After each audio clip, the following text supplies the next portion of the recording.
हाय, मेरा नाम है आशीष और आप देख रहे हैं दी ललन टॉप। एक बार फिर शुरू है हमारा प्रोग्राम जिसका नाम है सोशल लिस्ट। आज दिल्ली में बारिश हो ही गई, मेरे शब्दों में कहें तो किचकिचा, और हमारे प्रोड्यूसर रवि के शब्दों में कतई रोमांटिक मौसम हो गया। रवि तो खबरों में कपिल दिखा देख उसे भी कपल पढ़ रहे हैं, टोक्यो की खबरें सुन के लव इन टोक्यो के गाने गा रहे हैं। मौसम समाचारों से हम आगे बढ़ते हैं, वेदर से हटकर चलते हैं फेसबुक और ट्विटर की ओर, बताते हैं कि आज के शो में क्या होगा खास। कंगना की फिल्म धाकड़ पिटी, लोगों ने बता दी असली वजह। केदारनाथ में लोगों की हरकत पर क्यों भड़के लोग, चोरी करने से पहले पूजा करने वाले चोरों की खबर हो गई वायरल। और पिक ऑफ द डे में करेंगे बात यूनिवर्स के और करीब ले जाने वाले एक ट्विटर अकाउंट की, लेकिन सबसे पहले सोशल मीडिया के आज के दिन के मुख्य समाचार। पहली सुर्खी आई है जमैका से। जमैका के एक जू से एक वीडियो सामने आया है और डरावना लगता है वो, लेकिन सीख भी देता है। वीडियो में दिखता है कि एक बंदा पिंजरे में बंद शेर से मस्खरी कर रहा था। शेर कुछ देर तो शांत था, लेकिन जब बंदा उसे परेशान करना बंद नहीं करता तो शेर ऐसा सबक सिखाता है कि जो वायरल हो गया है। शेर ने बंदे की उंगलियां ही काट ली, इतनी जोर से उंगलियां पकड़ी कि हाथ से अलग हो गई। पिछले के पार से शेर ने उंगलियां पकड़ ली थी। बंदे ने बड़ी मेहनत की, लेकिन शेर ने नहीं छोड़ा तो नहीं छोड़ा, और जब छोड़ा तो शेर के मुंह से हाथ तो छूटा लेकिन उंगलियां नहीं छूटी। बंदे की उंगलियां जो है वो शेर के मुंह में ही रह गई। रिपोर्ट्स के मुताबिक ये व्यक्ति उसी जू में काम करता था, कॉन्ट्रैक्ट काम करता था। स्टंट दिखाने के चक्कर में उसके साथ ये हादसा हो गया। कहानी का मोरल यही है कि अगर कभी जू में जाओ तो ऐसी हरकत कतई मत करना। और कहानी का दूसरा मोरल ये है कि शेर पालने पर महंगा पड़े ना पड़े, असली शेर से मस्खरी जरूर महंगी पड़ेगी। एक केक की तस्वीर भी काफी चली। केक से ज्यादा बेकरी वालों के मैसेज देने के तरीके की बात हो रही है, इसी कारण मामला वायरल। तस्वीर कपिल वासनिक नाम के बंदे ने शेयर की है। साथ में लिखा कि मैंने नागपुर की एक फेमस बेकरी से स्विगी के जरिए एक केक मंगवाया। ऑर्डर की समरी में मैंने लिखा कि अगर केक में अंडा हो तो प्लीज बता देना। ऑर्डर देखकर मैं स्पीचलेस हूँ। बेकरी वालों ने केक पर ही लिख दिया कि इसमें अंडा है। मतलब सोचिए, जहाँ हैप्पी बर्थडे, एनिवर्सरी ये सब लिखते हैं, वहाँ लिखा था कि केक में अंडा है। ट्वीट भयंकर वायरल हुआ, 25,000 बार रीट्वीट हुआ। इतना खुलकर और साफ सपाट जानकारी तो आरटीआई तक में नहीं मिलती होगी। गजब के लोग हैं। मतलब रिप्लाई में लोगों ने अपना एक्सपीरियंस शेयर किया। कपिल ने टाइम्स ऑफ इंडिया को बताया कि उनके पेरेंट्स की एनिवर्सरी थी और इस मौके पर उन्होंने ये केक ऑर्डर किया था, लेकिन ऑर्डर मिलते ही वो और उनकी पत्नी बहुत देर तक हंसते ही रहे। एमपी से एक खबर सामने आई, छिंदवाड़ा की बात है। एक विकलांग व्यक्ति ने भीख मांग मांग कर इतने पैसे जोड़े कि एक मोपेड खरीद ली। खरीदी इसलिए ताकि उनकी पत्नी को उनकी ट्राईसाइकिल को धक्का ना देना पड़े, पीछे पीछे धक्का देते हुए आना ना पड़े। अब दोनों क्या करते हैं कि इसी मोपेड पर बैठकर भीख मांगने जाते हैं। इन व्यक्ति का नाम पता चला संतोष कुमार साहू, और वो दोनों पैरों से विकलांग है। वो अपनी पत्नी मुन्नी के साथ छिंदवाड़ा जिले के अमरवाड़ा में रहते हैं। ये खबर इंटरनेट पर काफी चल रही है। संतोष ने बताया कि कुछ महीनों पहले मुन्नी की तबीयत खराब हो गई थी। अपनी बीवी के इलाज में 50,000 रुपए खर्च हो गए। इसके बाद मुन्नी ट्राईसाइकिल को धक्का नहीं लगा पा रही थी। इस पर संतोष ने तय किया कि अब वो बाइक खरीदेंगे, और फिर संतोष ने पैसे जोड़ने शुरू किए। खबर पर ऑब्वियसली लोग कई तरह की बातें कह रहे हैं, जो बताना थोड़ा असंवेदनशील हो जाएगा, लेकिन हल्के में देखें तो कई खबरें सच में मंडे मोटिवेशन टाइप की होती हैं।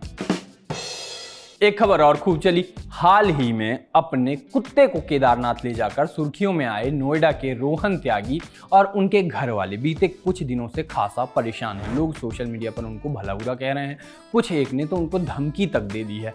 अब इस पर रोहन ने खुलकर अपनी बात कही और अपना पक्ष रखा है। रोहन ने बताया कि नवाब एक कुत्ता नहीं, मतलब उनका जो कुत्ता था, नवाब उनका कुत्ता नहीं बल्कि उनके बेटे के समान है। वो जहां भी जाते हैं तो नवाब को लेकर जाते हैं। इतना ही नहीं, रोहन ने तो नवाब के नाम पर टैटू भी बनवा रखा है। सोशल मीडिया पर उन्हें इतना ट्रोल किया गया कि वो ना तो 3 दिन से सो पा रहे हैं और ना ही खा पा रहे हैं। कुत्ते से जुड़ी बात हम पहले भी कर चुके हैं कि इसमें गलती वाली बात जो है वो सब्जेक्टिव है। कुछ लोगों को ये सही लग रहा था, कुछ लोगों को गलत लग रहा था, लेकिन अब लोग जो कर रहे हैं इस कपल के साथ और परिवार के साथ, वो कतई गलत है, मतलब सरासर गलत है। चलिए शो में आगे बढ़ते हैं, करते हैं बात आज के दिन के और बड़े ट्रेंड्स की। इंटरनेट पर बात कंगना रनौत और उनकी हालिया रिलीज हुई फिल्म धाकड़ की भी खूब हुई।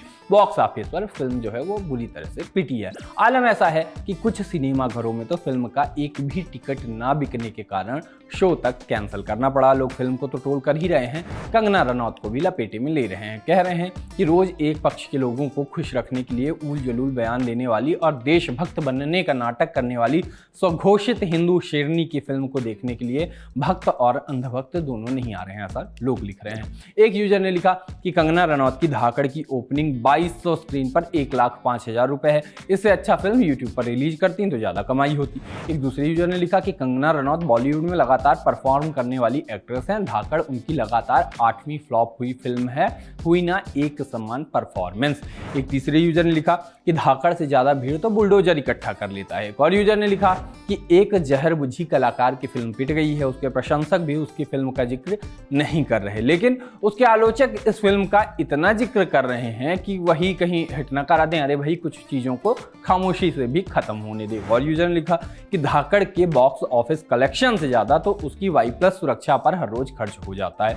एक यूजर कुछ ज्यादा ही आगे चले गए, उन्होंने कंगना रनौत को ढोंगी बता दिया। लिखा कि कंगना ने एक रियलिटी शो में मुस्लिमों को फेवर करने की कोशिश की, फिर हिंदुओं को फेवर करने के लिए वाराणसी गई और फिर टीका लगाकर फैशन शो किया। अब वक्त है कि कंगना को बताएं कि हम मूर्ख नहीं हैं। एक यूजर ने फेसबुक पर लिखा कि कंगना दीदी की मदद करो, उनकी पिक्चर धाकड़ चल नहीं रही है। 80 करोड़ के बजट वाली फिल्म का कलेक्शन 2 दिनों में मात्र 2.25 करोड़ का हो पाया है, फ्लॉप होने की कगार पर है यह पिक्चर। अगर फिल्म फ्लॉप हुई तो देशद्रोहियों के मंसूबे कामयाब हो जाएंगे। सम्मानित भाजपा नेताओं से निवेदन है कि थिएटर अपने कार्यकर्ताओं के लिए बुक करें। कुछ एक लोगों ने फिल्म के फ्लॉप होने पर कंगना को ट्रोल करने वालों को भी गलत बताया। ऋचा चड्ढा ने लिखा कि फिल्म के फ्लॉप होने पर एक्ट्रेस को ट्रोल करना नैतिक रूप से गलत है। फिल्म को बनाने में हजारों लोगों की मेहनत लगती है, फिर भी फिल्म फ्लॉप होती है तो ये किसी के साथ भी हो सकता है। बाकी क्या ही कहें, कंगना रनौत का हाल अक्षय कुमार जैसा हुआ जा रहा है। फिल्मों में दिल टूटा आशिक भी इनको बनना है, स्पाई भी बनना है, बायोपिक भी इनको करनी है, रियलिटी शो में भी काम करना है, सोशल मीडिया में सुधार भी लाना है, देश की आज़ादी का साल भी बदलना है, नेपोटिज्म से भी लड़ना है। अब आप कहोगे इसमें अक्षय कुमार वाला क्या एंगल है, क्या लॉजिक है? तो जवाब है कि जैसे अक्षय कुमार को 2 किस्म की आइडियोलॉजी वाले लोग ट्रोल करते हैं, बाइकॉट करने चल देते हैं, वैसे ही कंगना के साथ भी हो रहा है। दोनों पक्ष उनसे खुश नहीं हैं, कुछ भी कर लें। कुछ एक तस्वीरें केदारनाथ से सामने आई हैं। तस्वीरें क्या हैं, मतलब टूरिस्ट बन के पहाड़ों में जाकर उन्हें अपने शहर जैसा बनाने वाले लोगों की पहचान आई है। वो राहगीर वाला जो गाना है ना, एकदम उसी के जैसा हाल है। यहाँ पर लोग 4 धाम यात्रा के लिए आए और अपनी यात्रा के दौरान जमकर प्लास्टिक, कचरा, सब कुछ कूड़ा फैलाया। इसी कचरे की तस्वीरें जो है अब वो इंटरनेट पर वायरल हो रही हैं। इस पर लोग गुस्सा गए। एक यूजर ने लिखा कि ये दुखद है, सरकार को ऐसा करने वालों के खिलाफ कड़ा एक्शन लेना चाहिए। पर्यावरण की दृष्टि से संवेदनशील धार्मिक स्थल कोई पिकनिक स्पॉट नहीं है कि आप उसे इस तरह से गंदा करें। एक दूसरे यूजर ने लिखा कि समय आ गया है कि अब हर तीर्थयात्री से 100 रुपये सफाई का खर्च लिया जाए। तीसरे यूजर ने लिखा कि हम पहाड़, प्रकृति और अपनी राष्ट्रीय धरोहर हिमालय के साथ जो कर रहे हैं वो अपराध से कम नहीं है। सिंगर विशाल ददलानी ने लिखा कि शर्मनाक, बेहद शर्मनाक, मतलब घूमने जाओ तो ऐसा कचरा फैलाकर काहे अपना परिचय देते हो। हम भी पहाड़ों में घूमने जाते हैं, दुकानों पर लिखा होता है कि आपका व्यवहार ही आपका परिचय है, तो आप ऐसा क्यों करते हैं? बात केवल इसी की नहीं है, कहीं भी पहाड़ों में जाते हैं और ऐसा ही कचरा फैलाते हैं। समझ में नहीं आता कि पहाड़ों में खुद ठंडे होने जाते हैं या फिर पहाड़ों को गर्म करने जाते हैं। सोचिए और थोड़ा अच्छे से व्यवहार कीजिए। एक खबर केरल के कोल्लम से सामने आई। यहाँ एक चोर ने चोरी करने के पहले ऐसा काम किया कि खबर जो है वो वायरल हो गई। यहाँ कुछ चोर बैंक में चोरी करने गए। अब एक चोर थे, कई चोर थे, ये तो नहीं पता, हम क्या ही बता दें, लेकिन चोरी करने गए। कई धार्मिक लोग होते हैं जो कोई भी काम करने से पहले भगवान को याद करते हैं। ये चोर भी कुछ वैसा ही खुद को दिखाना चाहते थे। चोरों ने पहले तो बैंक में पूजा की और फिर चोरी की। चोरों ने पहले शराब और पान के पत्तों के साथ देवता की फोटो लगाकर पूजा की और फिर 30 लाख रुपए के सोने के साथ 4 लाख का कैश उड़ा ले गए। मामला पाटनपुरम बैंकर्स नाम के निजी फाइनेंशियल कंपनी से जुड़ा हुआ है। बाद में जब अधिकारियों ने पुलिस को बुलाया तो पुलिस वाले भी पूजा वाले चोर को देख के हैरान रह गए। वहां पे पान की पत्तियों के साथ एक देवता की फोटो भी रखी थी। साथ ही चोरों ने एक पोस्टर भी छोड़ दिया था जिस पर लिखा था कि मैं बहुत खतरनाक हूं, मेरा पीछा मत करना। अब खबर जो है वो काफी चल रही है, मामला ही ऐसा है। MBA चाय वाला, आशिक मैगी वाला, दिल टूटा कॉफी वाला की अपार सफलता के बाद अब एक और दुकान सामने आई है। दुकान की तस्वीर सामने आई है जो खूब चल रही है। एक तस्वीर दुकान के बाहर दिखी, मतलब अजब दुकान का गजब नाम टाइप मामला है। नाम क्या है आप पहले वो सुन लो, भका भक फास्ट फूड, स्वाद पाइए हौंक के खाइए, ये सब लिखा था। अगर आपके पास भी कोई ऐसी तस्वीर है तो हमको आप दिखा सकते हैं। और हाँ, तस्वीर भेजते हुए याद आए कि उल्लू कहाँ मिलेंगे तो वो भी बता दीजिएगा। सोशल लिस्ट में अब बात है पिक ऑफ द डे की, और आज पिक ऑफ द डे में बात स्पेस से जुड़े ट्विटर अकाउंट की। अगर आप यूनिवर्स को और करीब से जानना चाहते हैं और गैलेक्सी के नाम पर आपको केवल एक स्मार्टफोन ही याद नहीं आता है, तो आज की रिकमेंडेशन आपके लिए। इस अकाउंट का नाम है स्पेस हब। इसे करीब 2.5 लाख लोग फॉलो करते हैं। यहाँ आपको अलग अलग सोर्स से इकट्ठा की हुई यूनिवर्स की तस्वीरें और वीडियो देखने को मिलते हैं। इनमें अपनी गैलेक्सी, धरती, अंतरिक्ष की तस्वीरें और भी कई नई जानकारियाँ मिलती रहती हैं। तो अगर आपको इस तरह के कॉन्टेंट में दिलचस्पी है तो ये हैंडल आप देख सकते हैं। बाकी आज के सोशल लिस्ट में इतना ही। कल फिर होगी मुलाकात, तब तक के लिए हम चले टाटा।